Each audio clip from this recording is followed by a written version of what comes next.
What's the meaning of boiling point?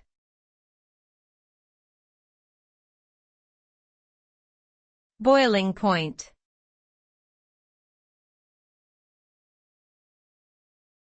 Boiling point.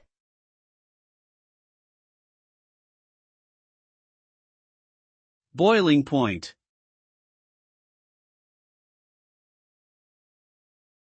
Boiling point.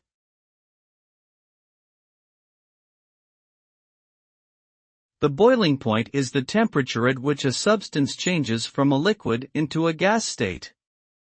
At the boiling point, the vapor pressure of the substance equals the atmospheric pressure, causing bubbles to form within the liquid.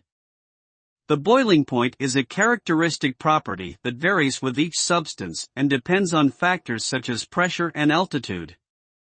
For example, water boils at 100 degrees Celsius (212 degrees Fahrenheit) at sea level, but at a lower temperature in higher altitudes.